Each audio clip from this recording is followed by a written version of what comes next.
किसी के प्यार में धोखा खाने के बाद संभलने से लाख गुना बेहतर है धोखा खाने से पहले संभल जाना। आचार्य चाणक्य ने अपनी नीतियों में एक धोखेबाज स्त्री के साथ ऐसे गुप्त लक्षण बताए हैं जो अगर आपको अपने रिश्ते में दिखें तो आपको तुरंत सतर्क हो जाना चाहिए। आज हम इन्हीं 7 संकेतों का पर्दाफाश करेंगे। खासकर 5वां लक्षण ऐसा है जिसे 90 पुरुष प्यार समझने की गलती करते हैं, जबकि असल में वही धोखे की पहली सीढ़ी होती है। इसलिए वीडियो को अंत तक देखिए, क्योंकि यह जानकारी आपके भविष्य को बर्बाद होने से बचा सकती है। चाणक्य ने अपनी नीतियों में यह स्पष्ट रूप से बताया है कि एक धोखेबाज व्यक्ति, चाहे वह पुरुष हो या स्त्री, कुछ खास लक्षणों से पहचाना जा सकता है। लेकिन आज हम खास तौर पर स्त्रियों की बात करेंगे, क्योंकि यह विषय आपके लिए बहुत महत्वपूर्ण हो सकता है। चाणक्य ने कहा है कि एक धोखेबाज स्त्री की पहचान उसके व्यवहार, उसकी बातों और उसके कार्यों से की जा सकती है। तो आइए इन लक्षणों को एक एक करके समझते हैं। पहला लक्षण है असामान्य व्यवहार।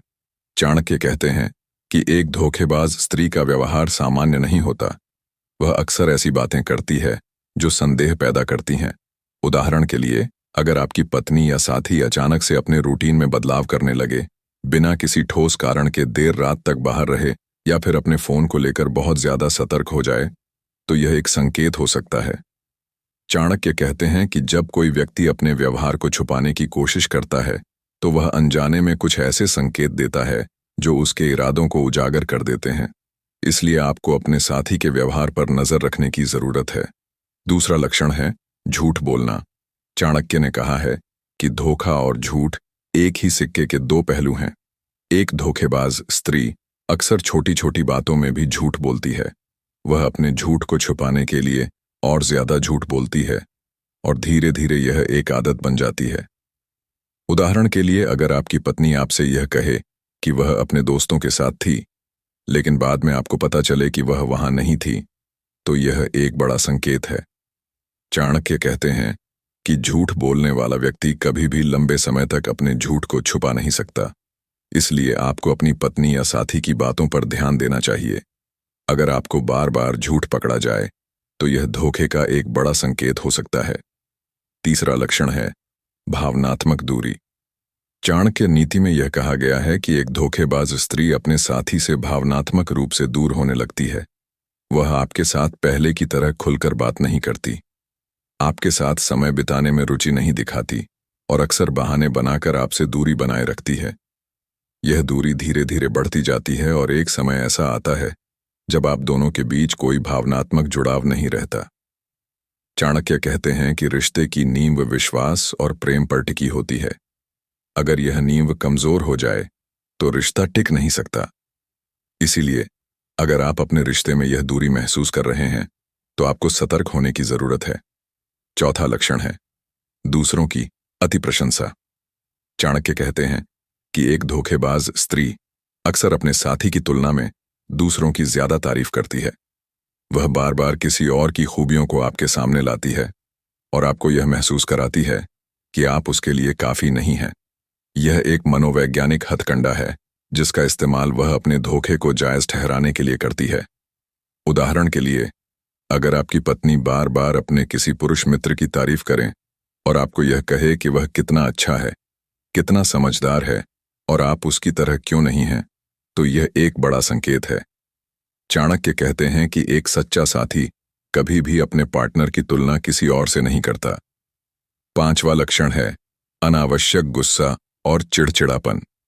चाणक्य नीति में यह बताया गया है कि एक धोखेबाज स्त्री अक्सर छोटी छोटी बातों पर गुस्सा करती है और चिड़चिड़ी हो जाती है। इसका कारण यह है कि वह अपने अपराध बोध को छुपाने की कोशिश करती है। जब वह आपके साथ होती है तो उसे लगता है कि आप उसके धोखे को जान जाएंगे और इस डर से वह गुस्से का सहारा लेती है। उदाहरण के लिए, अगर आप उससे एक साधारण सवाल पूछते हैं, जैसे कि आज तुम कहाँ थी, और वह इस सवाल पर भड़क जाए, बिना किसी कारण के आप पर चिल्लाने लगे, तो यह एक संकेत हो सकता है। चाणक्य कहते हैं कि सच्चाई में जो लोग विश्वास रखते हैं वे कभी भी सवालों से डरते नहीं हैं। छठा लक्षण है गुप्त व्यवहार। चाणक्य कहते हैं कि एक धोखेबाज स्त्री अपने व्यवहार को गुप्त रखने की कोशिश करती है। वह अपने फोन को पासवर्ड से लॉक रखती है, अपने मैसेज और कॉल्स को छुपाती है और आपके सामने फोन पर बात करने से बचती है। अगर आप उसका फोन देखने की कोशिश करें तो वह घबरा जाती है या गुस्सा हो जाती है। यह एक बड़ा संकेत है कि वह कुछ छुपा रही है। चाणक्य कहते हैं कि एक सच्चा रिश्ता पारदर्शिता पर टिका होता है। अगर आपका साथी आपसे कुछ छुपा रहा है तो यह विश्वास की कमी का संकेत है। 7वां लक्षण है अनावश्यक खर्च। चाणक्य नीति में यह बताया गया है कि एक धोखेबाज स्त्री अक्सर अनावश्यक खर्च करती है और वह यह खर्च अपने धोखे को छुपाने के लिए करती है। उदाहरण के लिए, अगर आपकी पत्नी अचानक से महंगे कपड़े, गहने या मेकअप पर ज्यादा खर्च करने लगे और आपको यह समझ न आए कि यह पैसा कहाँ से आ रहा है या क्यों खर्च हो रहा है, तो यह एक संकेत हो सकता है। अब तक हमने 7 ऐसे लक्षणों के बारे में बात की जो एक धोखेबाज स्त्री को पहचानने में आपकी मदद कर सकते हैं। लेकिन दोस्तों, यहां एक बात समझना बहुत जरूरी है। इन लक्षणों को देखकर तुरंत निष्कर्ष पर नहीं पहुंचना चाहिए। हर व्यक्ति का स्वभाव अलग होता है और हो सकता है कि आपका साथी इनमें से कुछ व्यवहार बिना किसी गलत इरादे के दिखा रहा हो। इसलिए आपको बहुत समझदारी और धैर्य के साथ इन संकेतों को परखना होगा। चाणक्य कहते हैं कि किसी भी निर्णय पर पहुंचने से पहले हमें पूरी तरह से सुनिश्चित होना चाहिए, क्योंकि एक गलत निर्णय आपके रिश्ते को हमेशा के लिए तोड़ सकता है। अब सवाल यह है कि अगर आपको लगता है कि आपका साथी धोखा दे रहा है, तो आपको क्या करना चाहिए? चाणक्य नीति हमें इस मामले में भी मार्गदर्शन देती है। सबसे पहले आपको शांत रहना चाहिए। गुस्से में आकर कोई फैसला ना लें, क्योंकि गुस्सा आपके विवेक को प्रभावित करता है। इसके बाद आपको अपने साथी से खुलकर बात करनी चाहिए। उसे बताएं कि आपको क्या परेशान कर रहा है और उससे स्पष्ट जवाब मांगे। अगर आपका साथी सच्चा है तो वह आपके सवालों का जवाब देगा और आपकी शंकाओं को दूर करेगा। लेकिन अगर वह टालमटोल करता है, गुस्सा करता है या फिर झूठ बोलता है, तो आपको और सतर्क होने की जरूरत है। दूसरा कदम है सबूत जुटाना। चाणक्य कहते हैं कि बिना सबूत के किसी पर इल्जाम नहीं लगाना चाहिए। इसीलिए आपको अपने संदेह को दूर करने के लिए कुछ ठोस सबूत जुटाने चाहिए। यह सबूत उसके फोन मैसेज, कॉल रिकॉर्ड या फिर उसके व्यवहार से जुड़े हो सकते हैं। लेकिन यहां एक बात का ध्यान रखें, आपको उसकी निजता का सम्मान करना चाहिए। बिना उसकी अनुमति के उसका फोन चेक करना या उसकी जासूसी करना गलत हो सकता है। इसलिए इस मामले में बहुत सावधानी बरतें। तीसरा कदम है सलाह लेना। चाणक्य कहते हैं कि जब हम किसी संकट में होते हैं तो हमें अपने से बड़े और अनुभवी लोगों की सलाह लेनी चाहिए। आप अपने माता पिता, किसी करीबी दोस्त या फिर किसी विश्वसनीय रिश्तेदार से इस बारे में बात कर सकते हैं। वे आपको सही सलाह दे सकते हैं और आपको यह समझने में मदद कर सकते हैं कि क्या करना सही होगा। चौथा कदम है अपने रिश्ते का मूल्यांकन करना। चाणक्य कहते हैं कि हमें समय समय पर अपने रिश्तों का मूल्यांकन करना चाहिए। आपको यह सोचना चाहिए कि क्या यह रिश्ता आपके लिए सही है?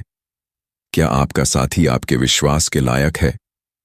अगर आपको लगता है कि आपका साथी बार बार धोखा दे रहा है और वह अपनी गलतियों को सुधारने के लिए तैयार नहीं है, तो आपको कठोर निर्णय लेने की जरूरत हो सकती है। चाणक्य कहते हैं कि एक जहरीला रिश्ता आपके जीवन को बर्बाद कर सकता है। इसलिए अपने आत्मसम्मान को सबसे ऊपर रखें।